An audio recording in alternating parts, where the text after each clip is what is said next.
Welcome to the Golden Gems podcast. Today, we're taking a deep dive into John Kiriakou and the lethal paradox of a decorated intelligence officer who dismantled state secrecy and paid the price of truth. And our mission today is really to examine a very specific, very dangerous collision. We're looking at the exact threshold where the preservation of the state just completely crashes into the preservation of the soul. Right. And to really grasp that collision, you have to picture this defining image. Think about looking directly into a camera, knowing the sentence you are about to speak will permanently destroy your career. Oh, absolutely. It'll drain your bank accounts. It will likely put you in federal prison. And you choose to say it anyway. That is the reality of December 10, 2007. Yeah, John Kiriakou goes on national television, and he just completely blows up the linguistic camouflage of the United States government. He didn't just leak some redacted document. He explicitly called waterboarding exactly what it is: torture. One word, just said plainly, on camera, to the entire world. And the chilling foundational fact of this whole deep dive, the asymmetry of justice you need to hold in your mind today, is honestly staggering. It's unbelievable. Listen to this. Under the Obama administration, 6 whistleblowers were prosecuted under the Espionage Act. 6. And 0 architects of the torture program spent a single day in federal custody. 0. And this wasn't some weird anomaly, right? It was a functioning policy of state protection. The state protected its own machinery, and the retaliation against Kiriakou was absolute. They systematically stripped him of his freedom, his pension, his anonymity. But to understand why a man refuses to just, bend the knee to the entire apparatus of the federal government, you really have to look at where he came from, because he wasn't bred in the swamps of Washington. No, not at all. His roots go back to August 1964 in Sharon, Pennsylvania. He was raised by Greek-American educators in this very working-class Rust Belt community right near the Ohio border. Yeah, a town built on steel mills and organized labor. So there was no aristocracy in Sharon. You were judged by this stark, unbreakable binary logic. It was just, you did the job or you did not do the job. Exactly. That logic became his operational foundation. He grew up completely outside the insulated bubbles of power. I always think of that Rust Belt upbringing as a kind of intellectual immune system. Because he wasn't raised in a world of high society linguistic camouflage, he was inherently allergic to the bureaucratic euphemisms he'd eventually run into in Washington. Oh, I like that. An intellectual immune system. Yeah, he was wired to see things for exactly what they were. And that immunity was brought directly into the administrative machinery of American power when he relocated to D.C. Right, to attend George Washington University. And GW sits right in Foggy Bottom. The campus physically bleeds into the federal district. You're literally studying alongside people already operating inside the intelligence system. And that's exactly where he was identified and recruited, by Gerald Post, the legendary CIA psychiatrist. Post was the guy who founded the Center for the Analysis of Personality and Political Behavior, right? Yeah, exactly. He's the man who built the psychological profiles for Saddam Hussein, for Yasser Arafat. And Post recognized Kiriakou's analytical talent instantly. So Kiriakou officially enters the CIA in 1990. Coming in as a Middle East analyst tasked with decoding Saddam Hussein's regime, he masters Arabic, which just elevates his value instantly in that specific geopolitical climate. He's highly effective. But the crucial shift, the moment the trajectory of his life fundamentally alters, happens in 1998. He transfers from the Directorate of Intelligence to the Directorate of Operations in Athens, Greece. Which is a massive jump. He's no longer analyzing global events from a desk in Langley. He's shaping them on the ground. Right. He's running recruitment operations, identifying vulnerabilities in foreign nationals, converting them into CIA assets. And this work placed him directly in the crosshairs of November 17th. The Marxist-Leninist urban guerrilla group. Exactly. A ruthless organization responsible for assassinating American officials. And Kiriakou actually survived a near assassination attempt by these leftist militants. I mean, going from reading dossiers to having a literal hit squad actively hunting you, that shatters the illusion of sanitized intelligence work forever. It does. He returned to Langley in 2000, not as an analyst, but forged into a hardened counterterrorism operative. And that street-level experience was about to collide head-on with the post-9/11 mandate of absolute preemption. Because the bureaucratic constraints governing covert operations just vanished overnight. The gloves completely came off. Yeah. Kiriakou was elevated to chief of counter-terrorist operations in Pakistan, and the mission was the systematic location, penetration, and neutralization of the al-Qaeda leadership network. And his primary theater was Faisalabad. If you don't know Faisalabad, it's this industrial metropolis of dense textile mills, labyrinthine alleyways, It provides perfect chaotic cover for operatives. The Yeah. ambient tension was just constant. The threat of lethal violence was not theoretical there. Traditional intelligence metrics completely dissolved. Which brings us to the crucible of his career, the night of March 28th, 2002. Right. Kiriakou leads a raid on a safe house in this dark, densely populated residential grid in Faisalabad. Yeah. And during the absolute chaos of the operation, he gets shot in the leg. But he ignores the injury, continues the operation, and captures Abu Zubaydah, who at the time was believed to be the third-ranking official in the al-Qaeda hierarchy. Now, hold on. Let me stop you there. Because if you're listening to this, you really need to put yourself in his shoes for a second. You're operating in the ambient terror of a post-9/11 world. You just took a literal bullet to the leg. You capture the guy you believe planned the attacks. Right. Honestly, wouldn't you want vengeance? I mean, analytically speaking, wouldn't Kiriakou be the most likely candidate to endorse extreme vengeance, to sign off on doing whatever it takes to break this guy? You'd absolutely think so, which is exactly what frames his subsequent moral refusal as an act of profound intellectual clarity, not just mere squeamishness. Exactly. So what happens after the capture? Well, the capture of Zubaydah generated an immediate logistical crisis for the intelligence community. The question was brutal. How do you extract intelligence from a high-value target who will not talk voluntarily when you believe another attack is imminent? And the CIA approached Kiriakou and offered him training in a newly codified set of 10 coercive techniques. Yes, techniques explicitly authorized by the Department of Justice and approved by the president.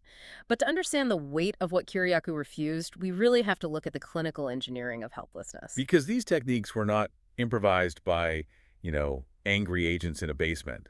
They were forensically engineered by contracted psychologists. Bruce Jessen and James Mitchell.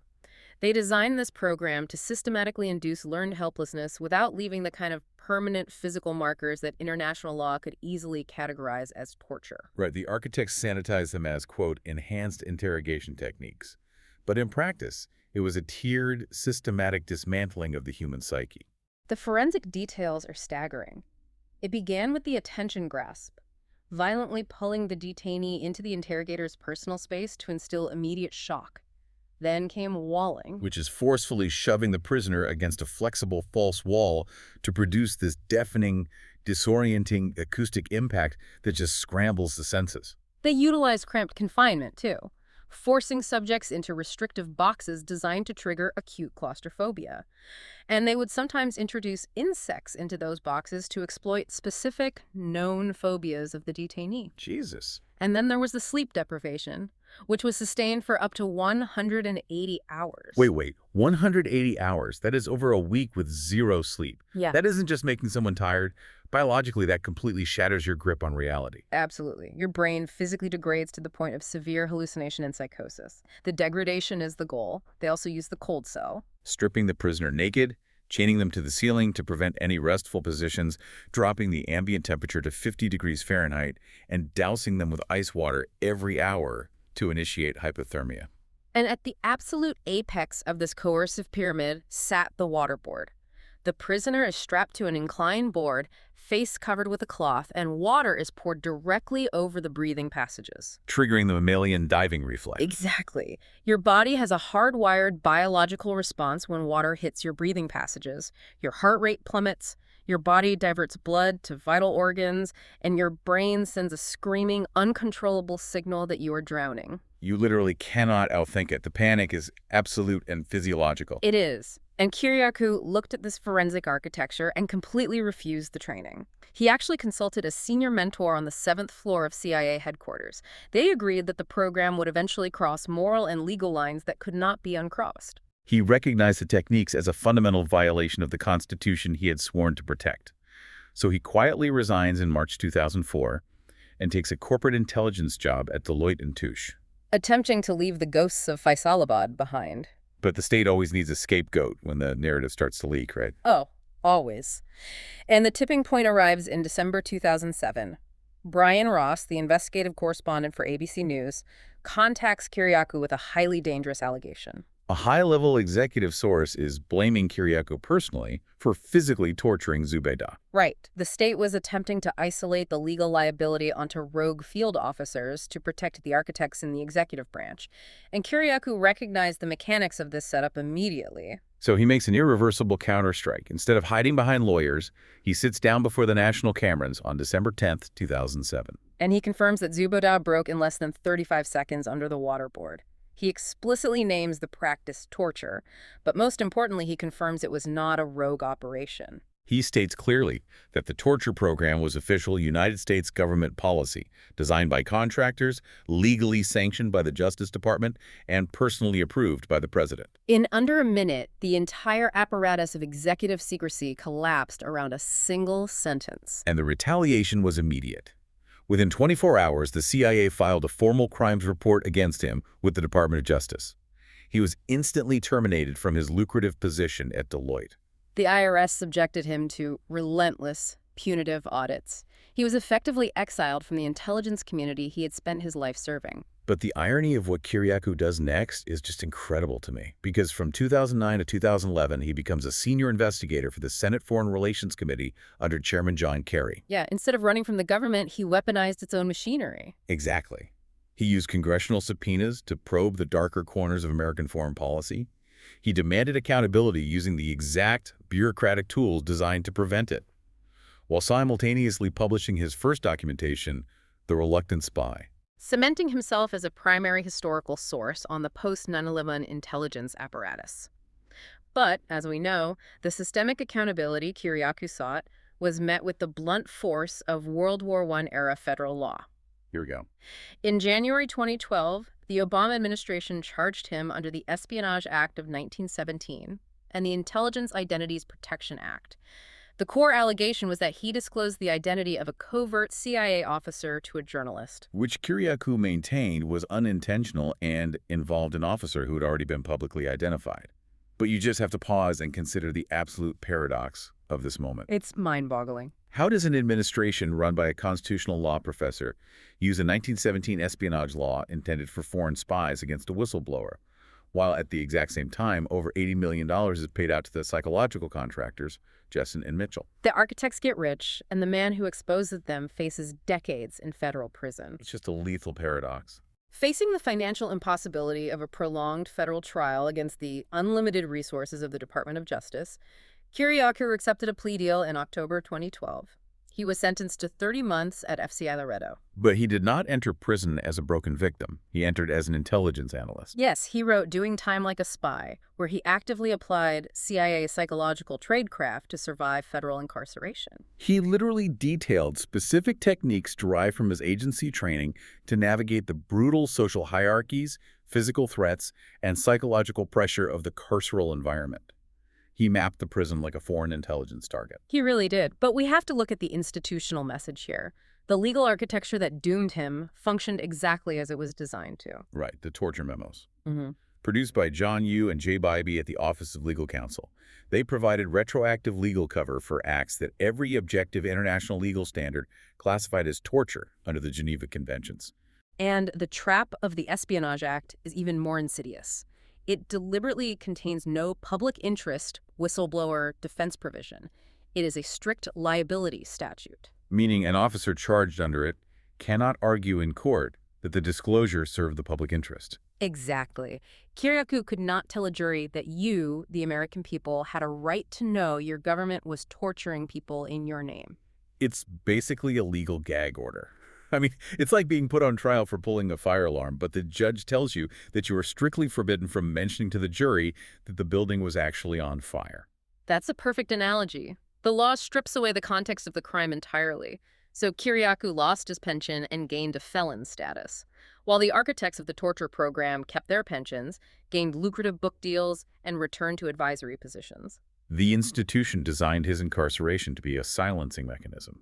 They wanted to make an example out of him to terrify anyone else thinking of breaking ranks. But instead, it forged an elder statesman of accountability. After serving 23 months, Kiriakou was released, and the post-prison weaponization of his skills really begins. He takes classified tradecraft and democratizes it for the public. He publishes operational manuals like How to Disappear, providing counter-surveillance techniques for ordinary citizens. He publishes Lying and Lie Detection and Surveillance Detection. He co-hosts the syndicated radio program Political Misfits and the podcast Unauthorized Disclosure. Because his mission to expose the machinery of the state didn't stop at torture. We see the reality of his continued mission in 2025. In an interview with LAD Bible Stories that accumulated 10 million views, 10 million, Kiriakou confirmed a stark reality about the modern surveillance state. He explained the precise mechanics of Section 702 of the Foreign Intelligence Surveillance Act. Under this authorization, the CIA and NSA can activate smart televisions and cellular phones to monitor civilians in their living rooms without a warrant. Wait, smart TVs in your living room without a warrant? Yes. The legal loophole allows them to do this, provided they classify the operation as incidental collection during foreign intelligence gathering. It is a massive domestic dragnet completely disguised as foreign surveillance. So if you connect the 2007 waterboarding revelation to that 2025 surveillance revelation, Kiriakou's lifelong mission is absolutely singular. He is stripping away bureaucratic euphemism to show you the bare machinery operating in your name and in your home. Whether it's an interrogation black site in Pakistan or a smart TV in your living room, he refuses to let the government hide behind sanitized language. And this is the vault of his true legacy. He permanently fractured the apparatus of government secrecy. He did. Before his broadcast in 2007, the torture program was deniable. It existed only as a rumor in the shadows. But after he spoke, the linguistic camouflage was stripped away. The International Criminal Court, global human rights organizations, foreign governments, they could no longer be told the United States did not torture. Exactly. He stripped American exceptionalism of its inherent deniability on the global stage. Because the machine of American exceptionalism requires you to trust that the people operating in the shadows are operating within moral and legal boundaries. And Kiriakou sacrificed his own freedom to prove to you that those boundaries had been deliberately erased. Which leaves us with a final, profound question. How does a nation that incarcerates the man who exposes its crimes while shielding the men who commit them claim moral authority on the global stage? What does Kiriakou's survival reveal about the ultimate inability of institutional power to silence a man who has already accepted the cost of truth? Thank you for listening to the Golden Gems podcast. We'll be back next time with another deep dive. Until then, keep exploring, keep listening, and keep celebrating the power of uncompromising voices.